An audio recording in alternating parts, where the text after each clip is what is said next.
Welcome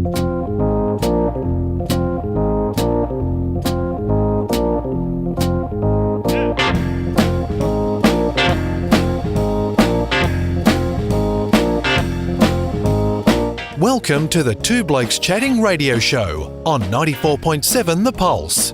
Music, interviews, news, and, well, Two Blokes Chatting. Now, here are the two blokes. When our next guest was invited to be part of the program, I asked him to nominate a song by the Hunters, and he chose that one. And if you listen to the last 30 seconds, I think you'll know why. Jack Howard, the trumpet player on that track and with the Hunters all through the years, welcome to Two Blokes Chatting. Hello, thank you guys. It was a perfect intro for me, really. Just ideal. I realised I didn't do the sponsorship announcements, and I was going to play them off the back. I thought, no, we can't do that to you. Well, welcome to Two Blokes Chatting, and we probably should start there with the Hunters and work our way through to the cleverly named Jack Howard and the Long Lost Brothers. It would have been really embarrassing if it was, John Smith and the Long Lost Brothers and you were the trumpet player, wouldn't it? That wouldn't have worked out very well at all. I've seen some other bands with a very similar name, so I kind of think I've just gotten away with that one. Yeah, no, I think you're probably okay with it. So tell us, you grew up in Melbourne, I think, and learned to play trumpet, obviously. Take us from there. Yeah, well, look, I grew up in the northwestern suburbs of Melbourne, out of Oak Park, a suburb no one's ever heard of, out Broadmeadows way. And the main street of which is Watt Street, W-A-T-T, Watt Street, Oak Park. I happen to know the suburb. Oh, very good. Well done. Thank you. You're one of the minority. No, I kind of got involved in brass band playing. I played in the Brunswick Brass Band, which is a very formative thing. I mean, any brass player in, probably the world, but certainly in Australia, who was involved in the brass band system, it's a very, very strong part of their early years. And then, look, just from there, just kept playing in school bands and school orchestras, and after school I did a music degree, but I was just playing just 5 nights a week anywhere, but nothing to do with rock and roll at all. I was playing in local music halls and playing in orchestras and playing Melbourne Youth Symphonic Band, Australian Youth Orchestra, all sorts of stuff, music camps, but at the same time just loving rock and roll, particularly on that kind of the era of Talking Heads and Blondie, all that kind of post-punk stuff, Elvis Costello. Loved that music and just was going to see bands all the time once I left school, and was starting to get an itch for it, and I went and saw Hunters in 1981, and I'd heard that they used a brass section, but they didn't have one that night, so I decided that was my opportunity to put my foot forward, and eventually started playing with them, and then started arranging for the band, started, like all the early, Talking to a Stranger and things like that. I started doing the brass arrangements and did my best to make myself indispensable, and here I am. Because one of the things that always puzzles me, particularly when you're playing, I'll say an instrument that's not the traditional sexy instruments of our era, the guitar, the drums, the bass, all the ones that the Beatles put on the map. Richard Carpenter has a song on the album, A Song for You, and it's basically about him being stuck inside playing the piano while all his mates are outside playing. There must have been an element of that in your childhood, that you were the trumpet player when everyone else was playing guitars and drums? Oh, no, not really, because the scene that I was surrounded by, certainly in my youth, was like I say, it was orchestral. So that's what I was playing in. Yeah, okay. Certainly not stuck inside, because the thing that I've done, as much as I've done music, sport, I've done track and field and played footy forever. So I was not just sitting in my room, being a good little boy playing the trumpet. Jack, you're similar vintage to Neil and I. Almost got a 6 in front of your name, I may have learned. Yes, I well and truly got a 6 in front of my name. Well, in that case, you're nowhere near my era. You're more in Rob's era. So we grew up with sort of that pure rock that Neil was talking about before, but I personally love when other genres meet, and brass and or string meeting rock, I just think is quite spectacular. Was it something that in your early days you had a thirst to try? Did you sense that it would be successful? Well, look, it came together pretty quickly, and look, I think that the linchpin in our section, because the fellow that Nigel Crocker, who's one of the original horn players, well, we kind of were coming up with lines, and they were kind of probably traditional, funky kind of horn lines, that just da da da da da, like kind of Chicago-ish kind of things. Yep. But then I kind of had the idea, because we had a French horn player, I just had this idea to put this little French horn line over the top, and it just changed things completely, and just gave, it opened all our eyes, I think, to a bit of a brand new kind of possibility in terms of the sound of the section, because French horn, trumpet, and trombone it's not common. Most horn sections are based around a trumpet and sax, and then the trombone as well. So it was a very different sound, and I think it suited that kind of epic early Hunters, thing that they were doing, that the band were doing. Those Talking to a Stranger and Run, Run, Run and World of Sun, all that really early stuff, but that was just big and grew and grew and grew. I think that the sound of that orchestral sounding horn section really suited it and kind of lifted it through the roof at times, I think. Because you look at Chicago, you look at ELO, you look at Hunters, that all three and others, not just those, but they brought something quite unique to the guitar, rhythm guitar, lead, bass guitar sort of stuff, and that's, I guess, was part of the appeal and made the sort of product a bit different. Yeah, absolutely, and a lot of people remember Hunters. The horn section. It's one of the key, things when people talk about the band. Which is nice. Yeah, absolutely. Jack, you seem to have all your faculties intact, which is really, really good for a gentleman of your age that's been in this industry for a long time. And I must admit, we had Jacinta Parsons on our Thursday show here, and on the back of that, I listened to her regularly, as I was yesterday, and up pops Jack Howard as a guest, and so I've got a bit of an insight into the world. But the thing that always intrigues us on the edge of the rock and roll world is what happens behind the scenes at concerts when bands relax and other bands get together. And I guess you were during that period where there was a lot of stuff went on behind the scenes that was very entertaining to you, but mystifying to us on the outside. What was it like in those heady days? Oh, well, look, I mean, it probably wasn't that much different, I mean, it was, if you get a bunch of blokes together and they're given a whole bunch of free beer and, in our case, booze, I mean, we were not really a drug-taking band. We weren't a drug-taking band. And if you give a whole lot of free alcohol, you can probably imagine the results. It was kind of like schoolies in the band room, not quite, but Sounds like a bit like the Pulse Christmas party, to be perfectly honest with you.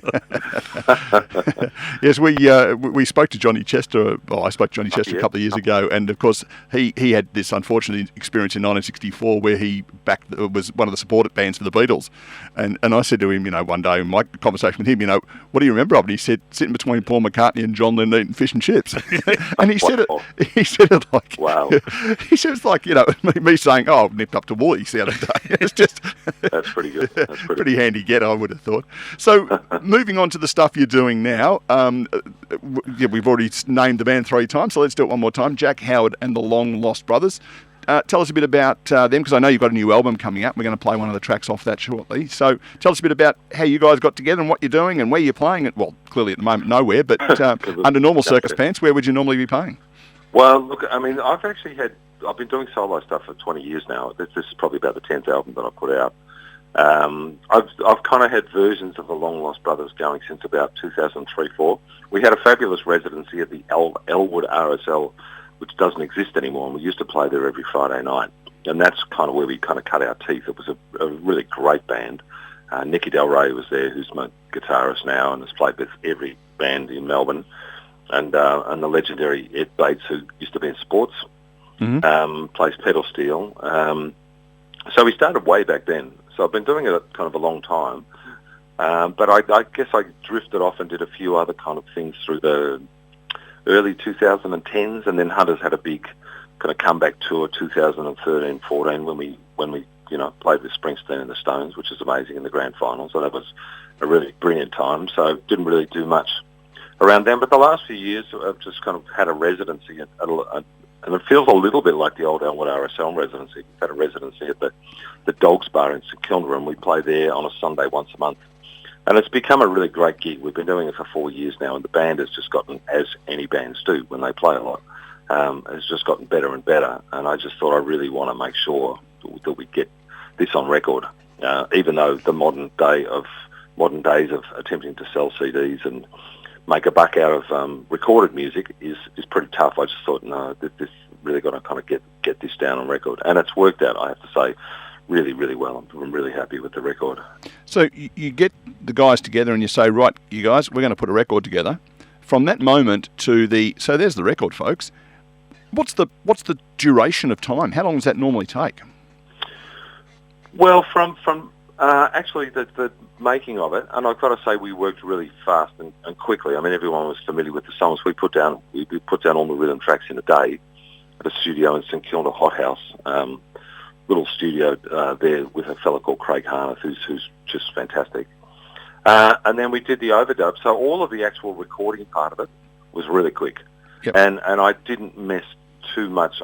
I guess in the past I've gone away and added extra stuff. I've thrown on some synths or some piano at home, and I just thought, no, I just want just a pure band, and also just with a bit of extra percussion with a gal called Amy Valencourt who plays with us sometimes as well. So I kind of kept it pretty as it is. So in terms of the actual recording part of it, it was pretty straightforward.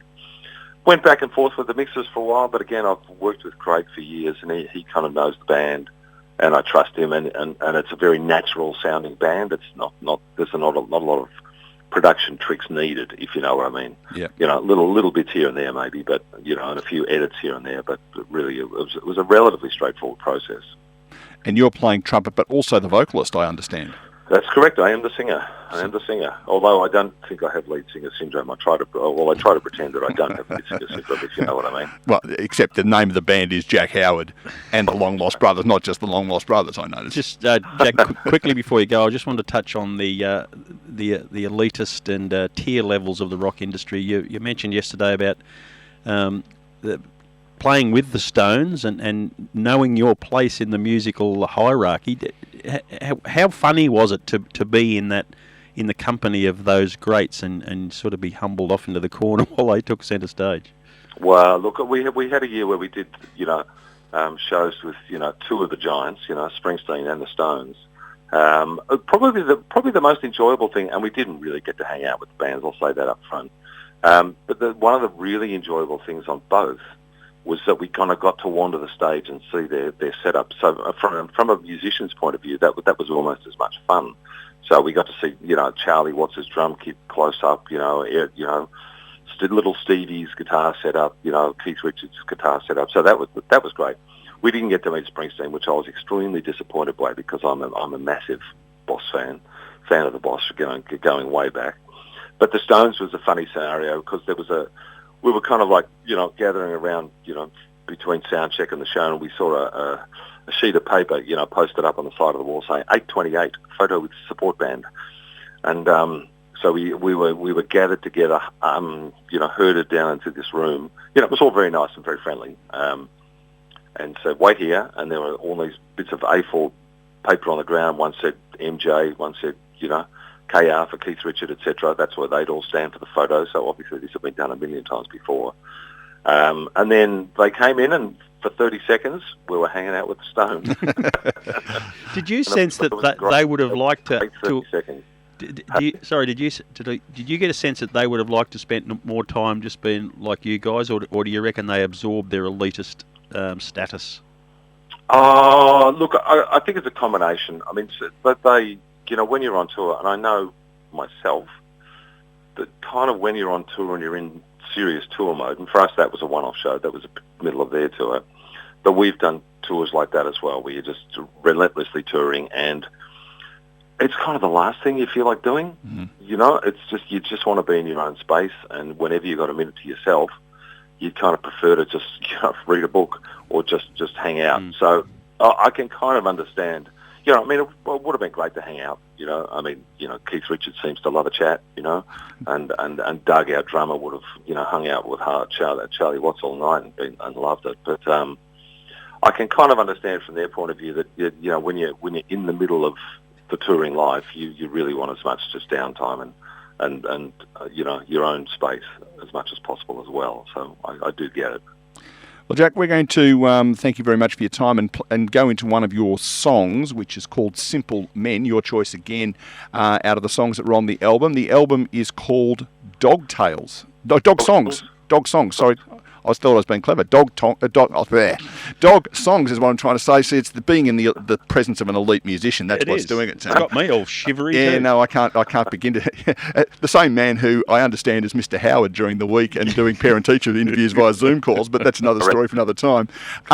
Where can people get hold of the album? Where can people find out more about the group? Is there a Facebook page or a website or something as well? Look, probably the easiest way to buy it, and it's been working very well, is jackhoward.bandcamp.com. Bandcamp has been a lifesaver, I have to say. This has basically been an online store for bands where you can put up all your music and people can buy it. So people can buy the record and the book. I've put out a book as well, Small Moments of Glory. Mm-hmm. So you can get both of those as a package just in time for Father's Day if you go to jackhoward.bandcamp.com.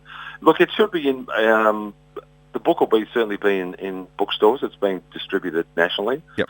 The record, it's in the Melbourne record stores that I know, I guess. So probably the easiest way is via jackhoward.bandcamp.com. It'll be out on Spotify and Apple Music and all those things in about all the streaming services in about 3 or 4 weeks. Yep. But I just wanted to give a little bit of time to actually try and sell the music before, I make my 0.0005 cents. Oh, so the royalties have gone up then. Yeah, exactly.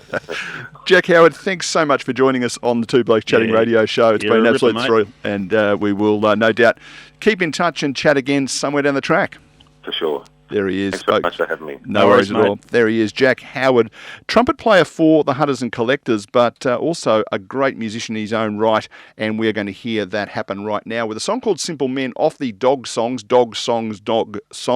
album, and it's called Simple Men, as I said. It is 29.5 minutes past 9 o'clock.